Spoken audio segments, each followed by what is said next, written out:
older generations seem to be on the same page that Gen Z is the most annoying generation to work with, and they are allegedly destroying the workplace culture that has been generally the consensus among millennials, baby boomers, Gen Xers, and older.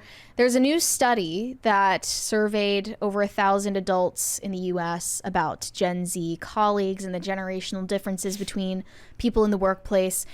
It's predicted that Gen Z is going to be the majority of working adults in the US by 2035. So you're going to have to get ready for the power grid to go down. Because like they won't everything they're is just going to call it. They're going to show up 20 minutes late during a crisis. It's going to be bad. Like, I don't have high hopes for Gen Z taking over what keeps society running, but they have gained a reputation for being the most challenging to work with, to say the least. So in this study, it asks people, in your opinion, members of which following generations are the worst to work with? The most amusing thing is even Gen Z thinks that they're the most annoying. They're like, look, we get it. We're awful. So this says about a fourth of Gen Z participants said they themselves are the most annoying in the workplace. A lot of them also voted for millennials, Gen X, and boomers, but it was pretty evenly split. I would like to know what meaningfully distinguishes like a a millennial employee from a Gen Z employee. Oh, I'm sure that millennials, I guess the language have had much more time to assimilate. They've still got skinny jeans and they don't know what bussin' means, and that's about it. Well, because for the most part, the parents of Gen Zers are Gen Xers. Boomers, for the most part, have not had to interact with Gen Z in their own homes, and they're meeting this generation for the first time as they're leaving college and entering the workforce, and they're horrified by what they're seeing. Yeah. But millennials voted mostly saying that they are the most annoying. Baby boomers voted mostly to say Gen Z is the most annoying, as did Gen X. I did laugh that baby boomers are like the ones that believe that they're not the problem. Definitely, yeah. They're like, look, it's not our fault. Yeah, the baby boomers do not think that they are annoying, and most of the boomers just said that they're not sure because they hate everybody who's Gen a X boomer. said the same thing. They don't think baby boomers are the problem. Yeah. So, yeah, it says Gen X and millennials agreed that Gen Z is the worst to work with, 38% and 45% respectively. Baby boomers and the silent generation, despite less frequent interactions with Gen Z, also agreed that they are the most annoying at 41%. In contrast, when asked which generation is the best to work with, millennials emerged as the clear favorite. That's crazy. With 42% of respondents indicating that they are the easiest to work alongside. For some reason, I would have imagined Gen X would have gotten that one. I don't know why. Really? I don't have any reasoning behind it. But how are they differentiated? I feel like they would complain less. They wouldn't take days off, because they've still been bred into that mindset where you don't take days off. You just go to work and you don't call in sick and you don't complain. Well, what I see as the difference between the Gen Zers and the millennials is that the millennials really bought into the hustle and grind culture of working. They didn't care as much about work-life balance. And meanwhile, the Zoomers care so much about work-life balance that they just don't go to work. Yeah, well, yeah. And they just go to work late and they take vacations without telling their bosses. And that's their version of work-life balance. So they don't care about the hustle culture as much as millennials do. Which means that the millennials are going to be the favorites of their executives, their bosses. See, I just imagine that would be Gen X because they wouldn't complain. They've been there for a specific period of time. They haven't given anyone any trouble. They don't use their sick days. It was a very boomer thing. Like my dad would always talk about how he never, he had all his sick days saved up and he wouldn't take time off and stuff like that. Though my dad, I do remember, this is a funny story. I remember one of the first times I realized that my friends were kind of falling into this sphere of what you would call woke ideology was like a friend of mine saying that my dad was privileged because he was able to take use his paid time off on a Friday to make a long weekend So he could take, like, if we had a holiday on Monday, he'd take Friday off. So he'd have Friday, Saturday, Sunday, Monday off. Yeah. Right. And he was basically pointing out that was like a point that, like, it was a privilege. It was privileged behavior to be able to do that. I'm like, no, he worked at the same company. He worked for the Army Corps of Engineers for like 30 years or however long he worked there. And he strategically used his time off to best employ it. Like, what are you talking about? And that was one of those first real world examples where I was just like, what are you talking about?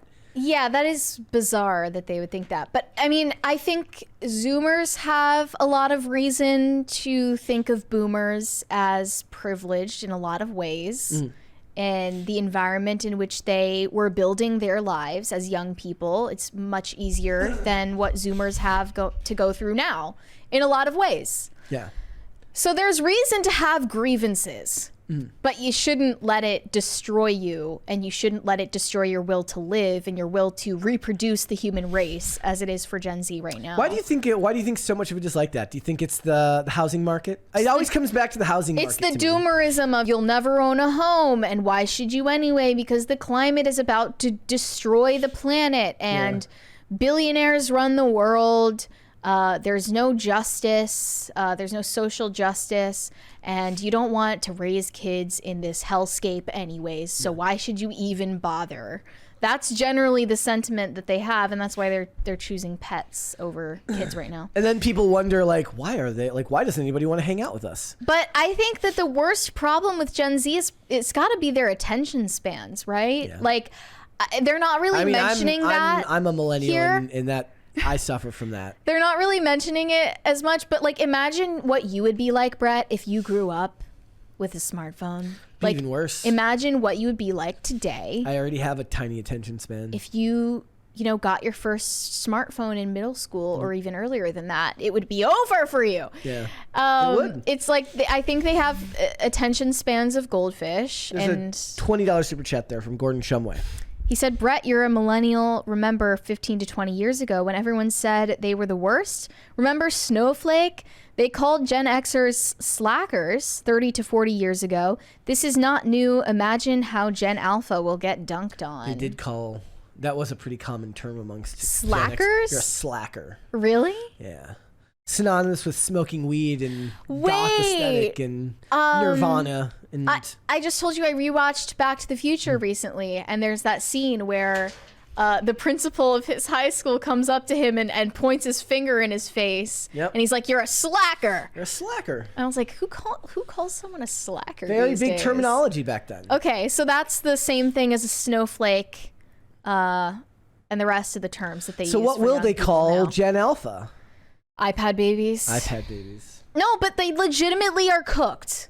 Yeah. Like, Gen Z has at least been raised for like half their lives without the smartphones in their hands. Gen Alpha doesn't know anything other than that. Their brains are going to be mush before they even enter the adult world. I'm very afraid for what's going to happen. How, like, there's a contingent of Gen Z and Gen Alpha that doesn't know how to sign their own name. Because they've never had to sign a because they didn't learn cursive. Because they didn't learn cursive, and they never learned how to sign their name. They've done everything. They just digitally. do a smiley face. Like, yeah. Yep. That's insane. And it's gonna get worse, and then it's gonna get like, way worse. I am going through like making a DMV appointment, and you got to find out what the documents are that you need to bring with you, and you got to be on time. You got to know where it is, and all of that. And I know that I'm not dumb as rocks. I'm pretty dumb, but I'm not dumb as rocks. You're not dumb. And I just wonder how the heck the average person or the below average person in society can really make it with the level of convoluted shit that we have to deal with on a daily basis. The general idea that as we've worked to make life easier, we've made life infinitely more complicated. Because everything is online. Yeah, like that's the same. I've had that happen on plenty of stuff. Like, for instance, like we were talking about, like finding a document that has your address on it, and I'm like, I had to get my bank to start sending me paper statements because I just didn't have any mail that was paper. Yeah, times are changing. Because it had to be specific types of documents. You couldn't use like a piece of junk mail for it. You had to use specific types of documents. So back to the survey. 36% of those surveyed agreed that Gen Z is the hardest generation to manage in the workplace. And if I had to come up with a reason why, I think it's the fact that they're not being raised with any work ethic. They've had their whims catered to. They see no upside to having work ethic. You've heard of this will resonate with you as a hockey kid. Have you heard of Zamboni parents? What do you mean? Like, so it's like a snowplow parent. They're the new version of a helicopter. They went from helicopter parent to the snowplow parent to the Zamboni parent. And you just don't let your child encounter any difficulties whatsoever in life. Yep. And then they're totally unequipped to enter the adult world, and they can't negotiate. They can't talk to adults. And they start bringing their parents to job interviews. They're bringing their parents to job interviews. We talked about. Literally, that is the definition of the Zamboni parent. Yep. Because at least the helicopter parent, they're just hovering and waiting for something to go wrong. But the snowplow or the Zamboni parent is preemptively removing all obstacles from the child's life and totally paralyzing them. What do they do after their parents die? I mean, I guess we're gonna find out because that hasn't happened yet. It's untethered. But this is who we're passing the torch to. Yeah. Like, this is what we have coming in the future of this country. And not only is Gen Z the hardest to manage, reportedly, Gen Z workers think showing up 10 minutes late to work is just as good as being on time, but baby boomer bosses have zero tolerance for their tardiness. Research reveals. If you, what's the saying? If you showed up on time, you're 10 minutes late. So this is a survey of over 1,000 adults and their attitudes on punctuality. Almost half of those aged 16 to 26 said that being 5 to 10 minutes late is just as good as being punctual. No, it's not. This is time blindness in action. Yeah, it is. And remember, being on time is a tenet of white supremacy, according to the Smithsonian. So 40% of millennials said they forgive their colleagues for running late. Look, it depends on how often it happens. Only 26% of Gen X would say the same. Yeah. And only 20% of baby boomers are tolerant of late. Thank you. Thank you. Thank you.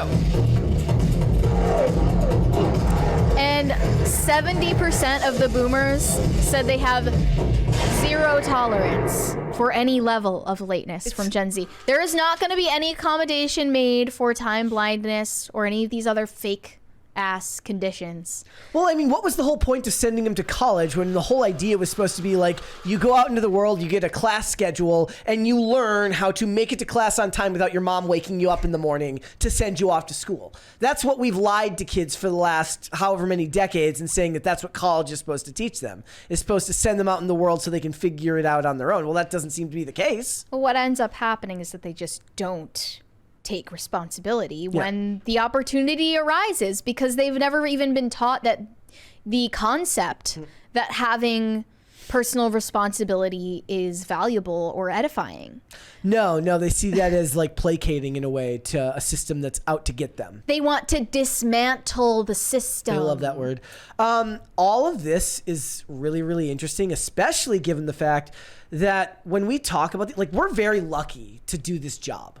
Like when I'm out in the world, and I'm whether when I was traveling, when I was at the airport, and I'm like interacting with people who work at the airport and stuff like that, I'm like, to call this a job is kind of an embarrassment of riches. Like, I'm very lucky to do what I do for work, and I just don't know if a lot of people really take for granted what they have. Another discussion that people have a lot is like working from home, and not, people who get to do work from home and people that don't, which is something that else is going to become more and more common as these careers move forward. But it's also like leaving people to their own devices is drastically decreasing the standards we have. I like it because it will, for instance, like a lot of people who would talk about really liking work from home is they say, I'm 50% more productive when I don't have to come into the office, right? And a lot of what these articles that I was reading was saying, like, they wanted me on call, but they also wanted me to come into the office. And what I started doing, what they said was, like, I started just turning my phone off when I got off work. And that way, when they have a crisis and they need me, well, it's something that you can fix at home, right? Yes. Well, then why can't I work from home full time. That's what they're saying to their bosses. So Okay, these are going to become more common. Logically, it is possible for people to be just as productive working from Depends on the home. job. However, well, yeah, sure, depending on the job.